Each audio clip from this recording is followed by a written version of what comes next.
Hi, this is Michael Orrell from MobileBurn.com. I'm going to show you some of the changes to the Motorola Droid that come with the Android 2.2 Froyo update. This is the home screen, default layout of icons here. See, we've got 5 panels to work with.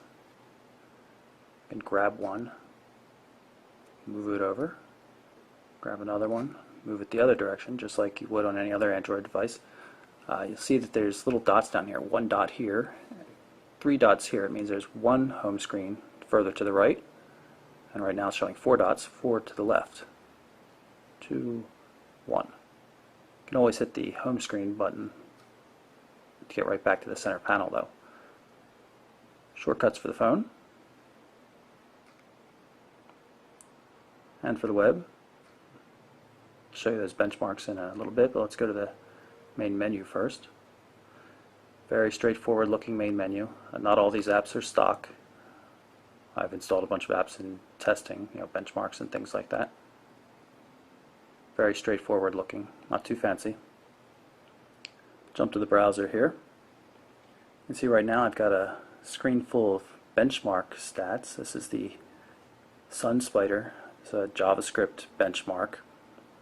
And I did this just to compare speeds and see how much faster the JavaScript engine is. And a lot of these items here came out significantly faster than the 1 gigahertz Samsung Vibrant, which is running Android 2.1. So a lot of really good speed improvements here. Control flow was much faster, and regular expression support was infinitely faster.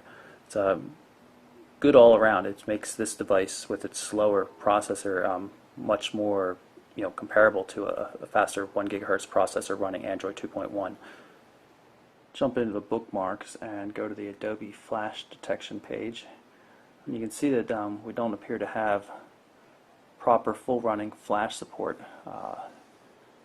Instead of getting Flash animations up here and stuff, we're getting text, and you see the little plug-in icon there.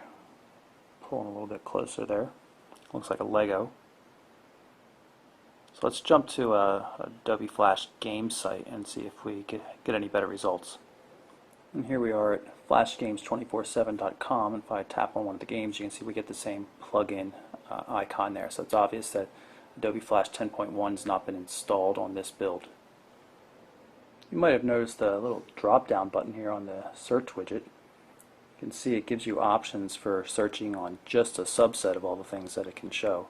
For example, if I hit apps, if I go back and type in L, it'll just show me applications that start with L. I can further refine that by hitting, say, I, and it'll show me just LinPack. It can also show just contacts. Type LI again. You'll see, for example, Eric Lin of HTC. And when you go back to the home screen, it always defaults to the searching everything function. So let's pull up the Android market, and I'm going to jump over to the download section. It shows applications you've purchased and already installed. Notice a couple of them have updates. If I go into the Twitter one here, you can see that there's a new option for allowing automatic updates, although the Google Maps one says it has to be done manually at this point in time. In the future updates should go automatically though. You'll also notice at the bottom there's an update all function. I'm going to run that so you can see what it looks like.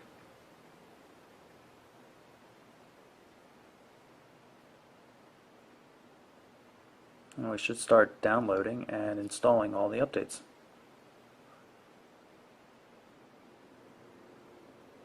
Facebook's done.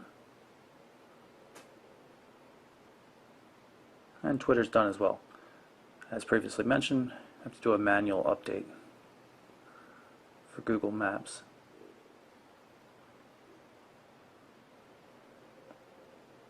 And we're done.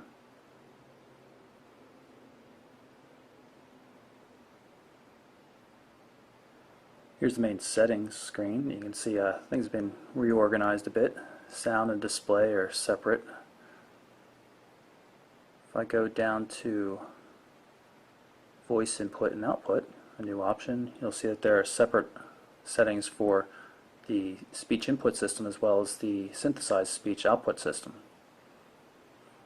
You can tell it to filter images and things based on Google Safe Search technology, and you can also tell it to not interpret anything as an offensive word, which is kind of interesting. And then, of course, the very similar looking text-to-speech settings that we've seen in other versions of Android. We'll scroll down to the About Phone section here, so you can see the firmware information. Android 2.2 showing right there. If I go into Applications and then Manage Applications, you can see the new tabbed interface for your apps. This is the downloaded tab. Everything here is something I've installed.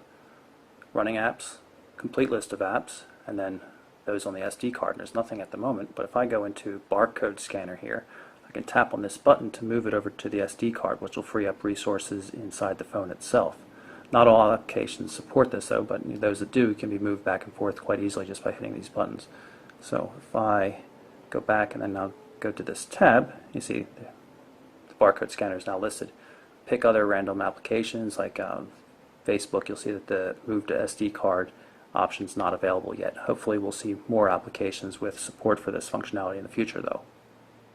So that's a quick look at some of the changes on the Motorola Droid with the Android 2.2 Froyo build. I'm Michael Orrell from MobileBurn.com and AndroidAuthority.com.